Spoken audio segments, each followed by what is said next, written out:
नमस्कार साथियों, स्वागत है आपका अपने यूट्यूब चैनल दातार क्लासेस में। तो ये है मूमल जून 2023 का पार्ट 8, राष्ट्रीय परिदृश्य और राज्य परिदृश्य, राजस्थान परिदृश्य हमने ऑलरेडी कवर कर लिया है। तो आज स्टार्ट करेंगे हम अंतर्राष्ट्रीय परिदृश्य। तो चलिए स्टार्ट करते हैं। फर्स्ट क्वेश्चन है, 29 मई 2023 को तुर्की के राष्ट्रपति जो है पुनः चुने गए हैं। इनका नाम बताना है क्या है। तो तुर्की के नए राष्ट्रपति जिनको पुनः चुना गया है उनका नाम है रिसेप तैयप एर्दोगन। क्या नाम है? रिसेप तैयप एर्दोगन। नेक्स्ट है, नेपाल के प्रधानमंत्री जो 31 मई से लेके 3 जून 2023 तक भारत की राजनयिक यात्रा पर रहे। तो नेपाल के वर्तमान में प्रधानमंत्री कौन है? इनका नाम है पुष्प कमल दहल प्रचंड। तो नेपाल के प्रधानमंत्री है पुष्प कमल दहल प्रचंड। नेक्स्ट है, भारत के नियंत्रक और महालेखा परीक्षक है CAG, जिन्हें अगले 4 वर्ष के लिए विश्व स्वास्थ्य संगठन का वैदेशिक लेखा परीक्षक चुना गया है। तो ये भारत के CAG है, ध्यान रखना। और इन्हें अगले 4 साल के लिए चुना गया है। तो पहले इनका कार्यकाल 2019 से लेकर 23 तक था। अब जो है इसको 4 साल के लिए वापस बढ़ा दिया गया है। तो जो है ये इनका नाम है गिरीश चंद्र मुर्मू। नेक्स्ट है, सबसे बदहाल देशों की सूची आई है एनुअल मिजरी इंडेक्स 2022। इसमें भारत की स्थिति कितने नंबर पे है? तो एनुअल मिजरी इंडेक्स के अंदर भारत जो है 103वें नंबर पे है। कितने नंबर पे है? 103वें। 157 देशों की ये सूची आई है जिसमें भारत का स्थान है 103वां। इसको तैयार किया है जॉन हॉपकिंस विश्वविद्यालय ने। और अंतिम पायदान पर आया है जिम्बाब्वे का लास्ट है इसमें। खराब स्थिति की बात करें तो सबसे खराब स्थिति है यूक्रेन, सीरिया और सूडान की। और सबसे खुशहाल है स्विट्ज़रलैंड, कुवैत, आयरलैंड और जापान। तो खुशहाल शहर है स्विट्ज़रलैंड, कुवैत, आयरलैंड, जापान। और ख़राब स्थिति किसकी है? यूक्रेन, सीरिया और सूडान की।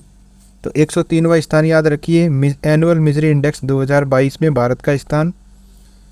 अगला है G7 जो देश थे उनका 49वां शिखर सम्मेलन।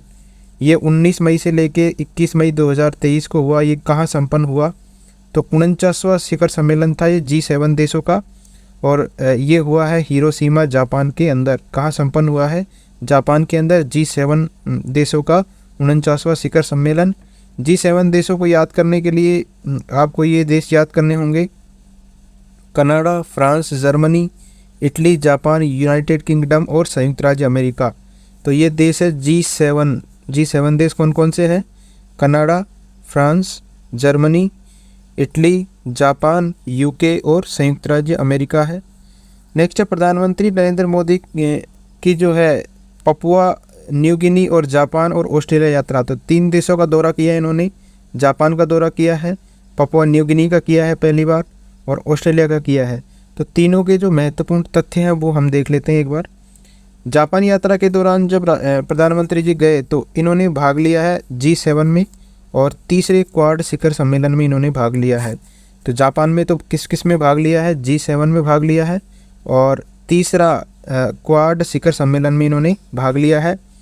20 मई 2023 को हिरोशिमा, जापान के अंदर महात्मा गांधी की प्रतिमा का अनावरण भी किया इनके द्वारा। तो महात्मा गांधी की जो ये प्रतिमा है इसको तैयार किया है श्रीराम वंजी ने। और सुतार काश्य प्रतिमा है ये। तो तैयारकर्ता कौन है? श्रीराम वंजी सुतार। और ये काश्य प्रतिमा है और कितनी लंबी है? 42 इंच लंबी प्रतिमा है महात्मा गांधी जी की। और इसका अनावरण कहाँ पर किया गया है? हिरोशिमा, जापान के अंदर। किसने किया है? मोदी जी ने। पपुआ न्यू गिनी की बात करें तो इस देश की यात्रा करने वाले मोदी जो है भारत के पहले प्रधानमंत्री है। तो मोदी जी पहले प्रधानमंत्री है जिन्होंने पपुआ न्यू गिनी की यात्रा की है। तो पपुआ न्यू गिनी में इन्होंने क्या किया है? भारत प्रशांत द्वीप समूह FIPIC जिसको बोलते हैं, इसकी तीसरी शिखर बैठक की इन्होंने अध्यक्षता की है। और इसमें जो है 14 देशों के नेता इसके अंदर शामिल हुए। 2014 में ये स्टार्ट हुआ था फिजी से। FIPIC इसका फुल फॉर्म है भारत प्रशांत द्वीप समूह। ठीक है, तो फिजी से स्टार्ट हुआ था। ये हो गए 2 देश। तीसरा देश जिसकी यात्रा की मोदी जी ने वो है ऑस्ट्रेलिया। और ऑस्ट्रेलिया के साथ जो है प्रवासन और ग्रीन हाइड्रोजन के क्षेत्र में जो है साझेदारी हुई है। ऑस्ट्रेलिया की बात करें तो बेंगलुरु के अंदर ऑस्ट्रेलियाई वाणिज्य दूतावास खोला जाएगा बेंगलुरु के अंदर। ठीक है, ऑस्ट्रेलियाई वाणिज्य दूतावास कहाँ खोला जाएगा, एक क्वेश्चन बन सकता है कि ये खोला जाएगा बेंगलुरु के अंदर। तीसरा, क्वाड शिखर सम्मेलन हुआ, ये कहाँ पर हुआ, हिरोशिमा में हुआ। ठीक है, क्वाड शिखर सम्मेलन तो हिरोशिमा जापान के अंदर हुआ। और 2024 का जो क्वाड शिखर सम्मेलन होगा वो कहाँ होगा, भारत में। नेक्स्ट है 12 से 13 मई 2023 को छठवां हिंद महासागर सम्मेलन कहाँ आयोजित किया गया, तो ये छठवां था।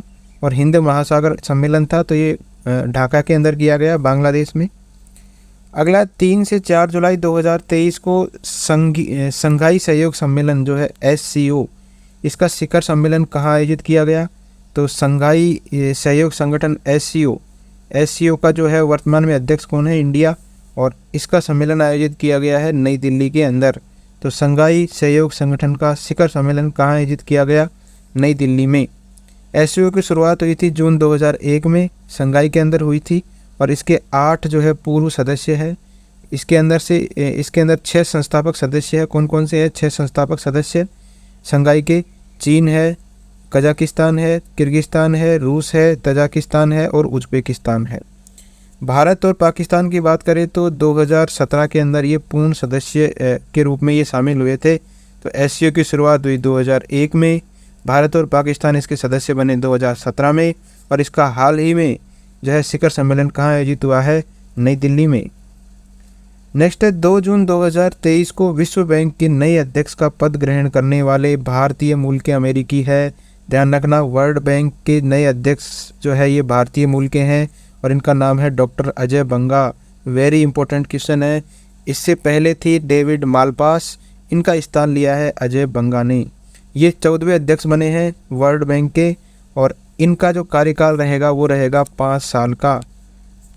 नेक्स्ट है गॉड फादर ऑफ इंटेलिजेंस के रूप में जो है किसको जाना जाता है, तो गॉड फादर ऑफ AI इनको जो है जेफरी हिंटन है, इनको जाना जाता है गॉड फादर ऑफ AI के नाम से। 3 मई 2023 को जारी की गई विश्व प्रेस स्वतंत्रता सूचकांक, ठीक है, वर्ल्ड प्रेस फ्रीडम इंडेक्स 2023 में भारत का स्थान कौन सा रहा है, तो भारत का स्थान रहा है 161वां। इम्पोर्टेंट है, वर्ल्ड प्रेस फ्रीडम इंडेक्स 2023 में भारत का स्थान कौन सा है, 161वां याद रखिए। इससे पहले 2022 में कौन सा था, 150वां स्थान।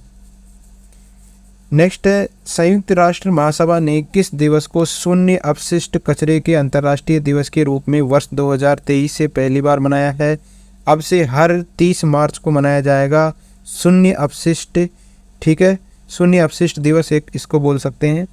तो इसका अंतर्राष्ट्रीय दिवस मनाया जाएगा हर साल और पहली बार कब मनाया गया है, 2023 से स्टार्ट किया गया है इसको और संयुक्त राष्ट्र महासभा ने इसको स्टार्ट किया है। नेक्स्ट है अंतर्राष्ट्रीय आपदा रोधी अवसंरचना ICDRI, इसका सम्मेलन 2023, ये जो है इसके बारे में चर्चा कर लेते हैं। इसके जो सदस्य है वो 40 से अधिक है और इसकी थीम जो है वो डिलीवरिंग रेसिलिएंट एंड इंक्लूसिव इंफ्रास्ट्रक्चर। और जो है भारत जो है 23 सितंबर 2019 से ICDRI का सदस्य बना है और ये जो है देश हो गए, संयुक्त राष्ट्र एजेंसियाँ हो गई, बहुपक्षीय विकास बैंक हो गए, शैक्षणिक संस्थाएं होगी, उनका एक अंतर्राष्ट्रीय गठबंधन है। तो ये जो है अंतर्राष्ट्रीय आपदा रोधी अवसंरचना सम्मेलन ICDRI 2023 है। इसमें कितने सदस्य है, सदस्यों की संख्या कितनी है, 40 से अधिक। नेक्स्ट है अप्रैल 2023 में भारत को संयुक्त राष्ट्र के किन अभिकरणों का सदस्य चुना गया है। अप्रैल 2023 में चुना गया है भारत को संयुक्त राष्ट्र के अभिकरण है ये। एक तो चुना गया है संयुक्त राष्ट्र सांख्यिकी आयोग का सदस्य, एक चुना गया है मादक पदार्थ रोकथाम आयोग का सदस्य और एक चुना गया है संयुक्त राष्ट्र HIV एड्स कार्यक्रम समन्वय बोर्ड का सदस्य। तो 3 अभिकरण है ये और ये किसके हैं, संयुक्त राष्ट्र के, ठीक है। 3 अभिकरणों का सदस्य चुना गया है, संयुक्त राष्ट्र सांख्यिकी आयोग, मादक पदार्थ रोकथाम आयोग और संयुक्त राष्ट्र HIV एड्स कार्यक्रम समन्वय बोर्ड का। ये 3 कार्यक्रम जो है संयुक्त राष्ट्र की आर्थिक और सामाजिक परिषद जो है उसके महत्वपूर्ण सहायक निकाय हैं। किसके हैं, आर्थिक और सामाजिक परिषद के महत्वपूर्ण निकाय हैं। सांख्यिकी आयोग जो है अंतर्राष्ट्रीय सांख्यिकी गतिविधियों पर नज़र रखने की जो है सर्वोच्च संस्था है। नेक्स्ट है नाटो का 31वां सदस्य देश कौन सा बना है नाटो का? तो 30 थे पहले और अब हो गया है फिनलैंड और जुड़ गया है, ये बना है 31वां सदस्य देश। नेक्स्ट है SCO संघाई सहयोग संगठन का संवाद भागीदार देश कौन सा बना है? तो संवाद भागीदार देश बना है सऊदी अरब। ठीक है, तो सऊदी अरब बना है संवाद भागीदार देश। सरकारी अंतर्राष्ट्रीय संगठन है ये, जिसकी स्थापना की घोषणा हुई थी 15 जून 2001 को संघाई से हुई थी। इसमें सबसे स्टार्टिंग की बात करें तो 5 प्रारंभिक सदस्य देश थे, चीन, कजाकिस्तान, किर्गिस्तान, रूस और तजाकिस्तान और उज्बेकिस्तान। और इसने जो है संघाई 5 का स्थान लिया था। SCO संगठन बना था, किससे बना? संघाई 5 से इसका नाम कन्वर्ट कर दिया गया संघाई सहयोग संगठन के रूप में। भारत और पाकिस्तान की बात करें तो भारत और पाकिस्तान जून 2016 के अंदर अस्ताना में हुई बैठक में इसकी पूर्ण सदस्यता का दर्जा प्रदान किया गया भारत और पाकिस्तान को। और वर्तमान में इस संगठन के 8 सदस्य देश है। कौन कौन से हैं? चीन, कजाकिस्तान, किर्गिस्तान, रूस, तजाकिस्तान, उज्बेकिस्तान, भारत और पाकिस्तान। नेक्स्ट है 16 अप्रैल 2023 को भारत ने किस देश में अपना 16वां वीज़ा आवेदन केंद्र का शुभारंभ किया है?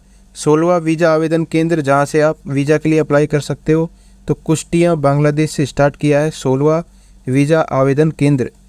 नेक्स्ट है वित्तीय ढांचे में सुधार पर कमज़ोर देशों के लिए विकास वित्त पोषण तक पहुंच बढ़ाने के लिए गठित राष्ट्रमंडल समूह की अध्यक्षता किसे सौंपी गई? तो ये सौंपी गई है भारत को। ठीक है, और नाइजीरिया को जो है इसका उपाध्यक्ष बनाया गया है। नेक्स्ट है 19 अप्रैल 2023 को संयुक्त राष्ट्र जनसंख्या कोष, जिसको अपन बोलते हैं UNFPA, इसके द्वारा जारी की गई नवीन रिपोर्ट के आधार पर दुनिया का सर्वाधिक आबादी वाला देश कौन सा बना है? तो UNFPA की रिपोर्ट के आधार पर अब जो है सबसे ज़्यादा जनसंख्या है भारत में। कितनी जनसंख्या है? 142.86 करोड़ है जनसंख्या भारत की। और ये जो है चीन की तुलना में जो है 29 लाख अधिक है। ठीक है, इसकी रिपोर्ट आई थी अभी, the state of world population report 2023। इसके अनुसार चीन की आबादी है 142.57 करोड़ और भारत की आबादी है 142.86 करोड़। तो 29 लाख अधिक है इंडिया की आबादी। नेक्स्ट 24 अप्रैल 2023 को बांग्लादेश के 22वें राष्ट्रपति के पद की शपथ किसने ली है? तो 22वें राष्ट्रपति बने हैं मोहम्मद शहाबुद्दीन बने हैं 22वें राष्ट्रपति। और शेख हसीना जो है बांग्लादेश की प्रधानमंत्री है वर्तमान में। 27 अप्रैल 2023 को अमेरिका और किस अन्य देश के मध्य ऐतिहासिक रक्षा समझौते का वाशिंगटन घोषणा पत्र जारी किया गया?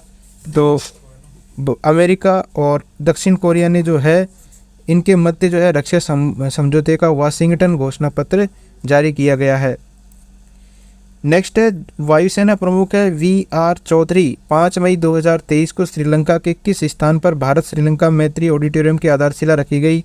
तो VR चौधरी ने रखी त्रिंकोमाली के अंदर। भारत और श्रीलंका का मैत्री ऑडिटोरियम है और इसकी आधारशिला रखी गई है वायुसेना प्रमुख VR चौधरी के द्वारा। और श्रीलंका का स्थान है त्रिंकोमाली वहाँ पर। नेक्स्ट है 6 मई 2023 को ब्रिटेन के नए सम्राट का ताज किसे पहनाया गया? तो ब्रिटेन का ताज पहनाया गया है किंग चार्ल्स III को। यहाँ पर राष्ट्रपति का संवैधानिक पद नहीं है, इस वजह से जो है सम्राट को ही एक तरीके से राष्ट्रपति के उत्तरदायित्व सौंपे गए हैं। किंग चार्ल्स III जो है ये बने हैं अपनी माँ एलिजाबेथ द्वितीय के निधन के बाद। और लंदन का शाही गिरजाघर है वेस्टमिंस्टर एबे, इसके अंदर जो है इनकी ताजपोशी की गई है। किंग चार्ल्स III बने हैं ब्रिटेन के नए सम्राट।